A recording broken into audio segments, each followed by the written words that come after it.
Bonjour à tous et bienvenue dans cette dernière vidéo de l'année 2023. On a fait les choses bien, nous sommes sortis dehors et ce que je vous propose, c'est de revenir sur ce qui se passe actuellement dans la zone mer Rouge et surtout quels impacts est-ce que ça risque d'avoir sur le commerce mondial et donc sur la France. Pourquoi est-ce que j'ai appelé cette vidéo les guerres barbaresques 3.0 tout simplement parce que l'US Navy, la marine américaine, a été créé pour lutter contre la piraterie maritime qui avait lieu à l'époque de la fin du XVIIIe siècle en Méditerranée. Et l'US Navy a été créé pour résoudre ce problème, un problème qui, on peut le voir, en 2023 et en 2024 va continuer à impacter notre quotidien.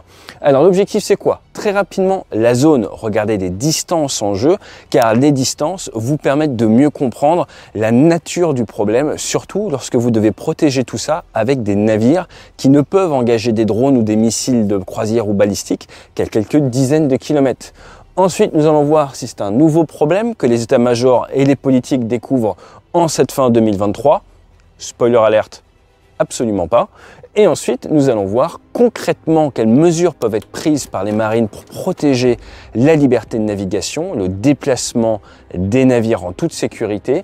Et je finis par mes 2 cents sur le sujet. Allez, dernier jingle de l'année.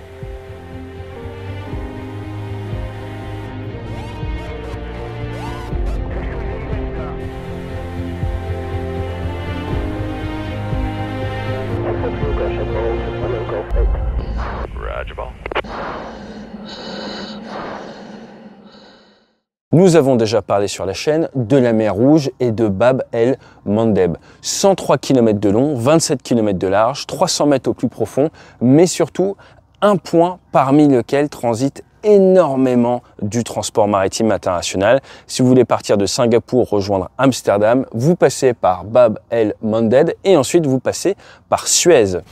À partir de là, est-ce que la problématique touche uniquement cette zone? Eh bien non. Depuis le 23 décembre, également l'océan Indien, avec le Pluto qui a été touché, un chimiquet qui a été touché entre l'Arabie Saoudite et l'Inde, alors qu'il approchait à 300 km de l'Inde. D'après les Américains, le drone qui a touché le Pluto provient d'Iran. Au moment où je tourne cette vidéo, on est juste avant le réveillon de Noël. Je n'ai pas plus d'informations. N'hésitez pas à revenir sur la chaîne début janvier car ça risque d'impacter grandement la situation géopolitique de la zone s'il est prouvé que des navires à destination de l'Inde sont touchés par l'Iran à quelques kilomètres seulement de l'Inde. Toujours est-il, il y a eu plus de 15 attaques sur navires civils. La dernière en date, donc juste hier, et l'USS Laboon, lui, a engagé des drones. On a plus de 40 interceptions de drones qui ont été effectuées. Les Américains ont même sorti en source ouverte que, par exemple, pour intercepter 15 drones, ils avaient envoyé 18 missiles SM. Donc nous sommes sur des millions, on parle en dizaines de millions de dollars de missiles d'interception pour arrêter des petits drones à quelques dizaines de milliers de dollars. Pour ce qui est de Suez, si on monte un peu plus haut, ça risque d'intéresser énormément les Égyptiens, car les Égyptiens, normalement, ils font près de 10% de leur budget annuel sur les droits de passage. 9 milliards de dollars l'année dernière, pour faire passer 20 000 navires, vous êtes entre un demi-million et 1 million de dollars de frais de passage pour chaque navire qui passe. Forcément, ça peut avoir un impact, et donc l'armée égyptienne, dont une des missions est la protection du canal de Suez, va peut-être s'inviter dans la partie. Autre point d'intérêt, c'est celui du canal de Panama. On aime bien parler de goulot d'étranglement du trafic mondial. Vous avez Panama, vous avez Malacca, vous avez Gibraltar, vous avez forcément Suez. Le canal de Panama est actuellement touché par une réduction du trafic à cause d'une sécheresse et du bas niveau des eaux entre les différentes écluses. Donc, à l'instant T, fin décembre 2023, vous avez à la fois une réduction du trafic du côté de Panama et une réduction du trafic du côté de Suez. J'ai bien dit réduction à Suez, ce n'est pas un arrêt du trafic, car il y a encore des navires qui traversent la mer Rouge, qui passent Bab el-Mandeb. Alors, est-ce que c'est un nouveau problème? Est-ce que c'est un nouveau souci que les états-majors viennent tout juste de découvrir? Absolument pas. Absolument pas. Pourquoi? Parce que, par exemple, la France a été vecteur dans la création de la mission Atalante. Atalante qui était la femme de l'équipage des Argonautes. Ça a été créé en 2008, mais dès 2006, déjà, eh bien vous aviez des missions d'anti-piraterie. Moi j'ai eu la chance en tant qu'élève pilote en 2006, durant l'été 2006, d'aller sur la frégate anti-sous-marine La Motte Piquet. J'accompagnais l'hélicoptère en tant que spotter, en tant qu'observateur à l'arrière, et ça c'était 2006, et notre mission était de chercher de la piraterie maritime et d'intervenir si besoin. Tout ça a été bien standardisé à partir de 2008 dans le cadre de l'opération Atalante, et on a vu que les attaques ont énormément réduit dans la zone, avec 168 attaques pour 43 réussies en 2008, et si on regarde en 2016, une seule tentative d'attaque pour 0 réussie. Cette mission existe depuis un paquet d'années, mais n'avait pas vocation à protéger de drones qui n'étaient pas une menace vraiment perçue par la marine de surface, malgré, j'ai envie de vous dire, beaucoup d'observateurs et beaucoup d'experts qui ont dit qu'il fallait se méfier des drones dans le futur. Qu'est-ce qui existe? Vous avez une force maritime combinée avec une multitude de pays qui a créé, par exemple, la CTF, la Combined Task Force 150, qui, elle, gère tout ce qui est mission anti-drogue. C'est d'ailleurs un Français qui gère ça actuellement, ça fonctionne assez bien. Et vous avez, en mai 2022, donc nous sommes après l'invasion de l'Ukraine, la CTF 153 qui a été créée avec comme objectif de sécuriser le trafic international dans la zone de la mer Rouge, du golfe d'Aden et de Bab el-Mandeb. Donc est-ce que c'est un nouveau problème? Absolument pas.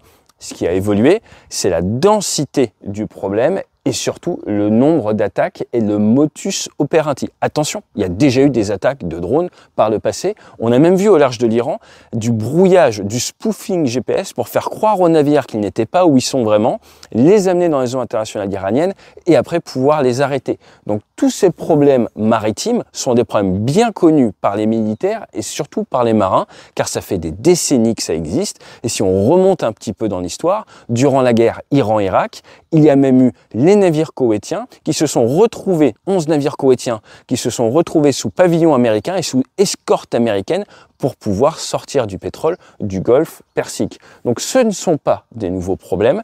Par contre, ce qui est nouveau, c'est la décision d'appeler une mission Prosperity Guardian. Donc forcément, ça fait très Marvel, hein, les gardiens de la galaxie. Là, c'est les gardiens de la prospérité. C'est un peu la même chose pour un point de vue américain. Et là, on a 20 pays, une vingtaine de pays qui créent une coalition. Ça fait bien dans les dépêches de presse, mais concrètement, qu'est-ce qu'il y a derrière? La plupart de ces 20 pays donnent 1, 2, 3 officiers d'état-major qui vont aller dans le grand centre de commandement et qui vont faire de la liaison, de l'affichage et peut-être partager un petit peu d'informations. Mais est-ce qu'ils vont permettre d'arrêter les drones? Absolument pas. Et donc ça, c'est un point très intéressant qui a amené notamment la France, mais également l'Espagne ou l'Italie, à dire on veut bien participer.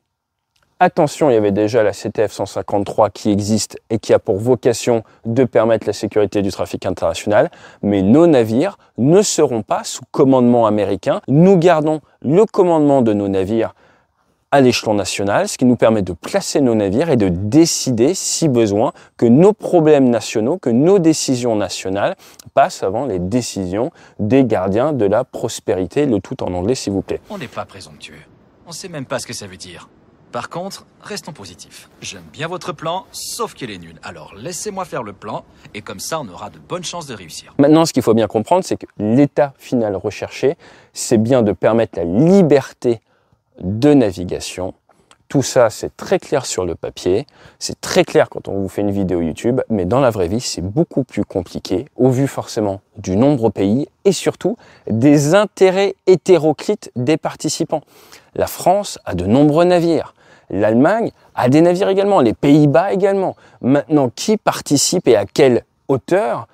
Je vous rappelle quand même que pour détruire un drone, c'est un missile à $1 million, ça va très très vite. Et donc, il y a de la réelle politique qui se fait bien loin des dépêches de presse et des communiqués de presse. Si vous voulez vous faire une idée de ce qui se passe dans la zone, vous allez sur Vessel Finder et vous pouvez voir les AIS, les transpondeurs des navires. Ça vous donne une idée de quel navire contourne la zone, de quel navire traverse la zone. Vous avez des choix différents en fonction des pays. Dans tous les cas, ce qu'il faut bien comprendre, c'est que si vous avez un navire civil qui passe en mer Rouge à l'heure actuelle, eh bien ça va lui coûter plus cher en assurance. Donc il y a des choix à faire au niveau des armateurs entre est-ce qu'on joue le jeu, on paye plus cher en assurance, on la joue gagnante, ou est-ce qu'on fait tout le tour, ce qui rajoute 5 à 6 000 km et plus d'une semaine de trajet au navire, ce qui a un impact sur toute la chaîne logistique derrière, parce que quand vous avez 18 000 containers qui arrivent au port, ça fait 18 000 camions, hein, s'ils partent tous en camion, donc c'est un énorme impact sur cette chaîne. les contrats, donc de gros travail, de gros impacts. Mais j'ai envie de vous dire, c'est pas quelque chose de nouveau. Il y a maintenant quelques années, il y avait eu un navire qui s'était mis en travers dans le canal de Suez et ça avait bouché le canal pendant 5-6 jours. Et il y avait une étude qui était sortie par la Lloyd's qui disait que chaque journée, c'était 9 milliards de dollars de marchandises qui ne pouvaient pas être véhiculées. Donc derrière tout ça, dès qu'on parle liberté de navigation, il y a d'énormes enjeux économiques. C'est un des travaux de la marine, un des travaux des armées de permettre la protection des intérêts nationaux. Alors, tout ça c'est très sympa, mais d'un point de vue vraiment concret pour les marins, comment est-ce que ça peut se passer? Vous allez avoir différentes stratégies ou différentes tactiques. Stratégie c'est plutôt macro, tactique c'est plutôt micro, qui peuvent être mises en place pour permettre aux navires de continuer à passer et de ne pas se dire que les Houthis, petits groupes au Yémen, arrivent à gêner toutes les autres nations du monde, à savoir toute la partie nord-américaine, mais également toute la partie asiatique et toute la partie européenne. Donc comment est-ce que l'on fait pour pas, si je puis dire, laisser les Houthis avoir un gigantesque impact géopolitique? On se dit, on va quand même passer et on va protéger nos navires. Vous avez différentes tactiques possibles, celle du piqué. Vous venez donner à vos navires une position qui est plus ou moins toujours la même. Et ils vont permettre comme ça de protéger différentes zones. Les navires passent. S'il y a envoi de drones, vous avez interception. Chaque navire a sa zone de responsabilité. Il va bouger un petit peu, mais chaque navire a sa zone de responsabilité et vous couvrez comme ça toute la zone. Vous faites de la protection de zone. Le problème, c'est quoi? On a dit que Bab el-Mandeb, ça fait 103 km de long. Vous voyez sur cette carte la taille de la mer Rouge. Forcément, vous vous doutez bien, si vous suivez la chaîne, que nos armées occidentales n'ont pas la marine nécessaire pour protéger, pour faire du piqué comme ça tout le long. Même l'US Navy ne peut pas le faire. L'autre possibilité, c'est l'escorte. Là, on n'a rien inventé. Durant la bataille de l'Atlantique, Seconde Guerre mondiale, les Américains ont fait énormément d'escortes. Si ça vous intéresse, on rentrera un petit peu dans le détail courant 2024 sur la chaîne, car c'est très intéressant. Ils avaient toutes des tactiques d'escorte avec des fois 6, 8, 10 navires, voire même des porte-avions d'escorte présents.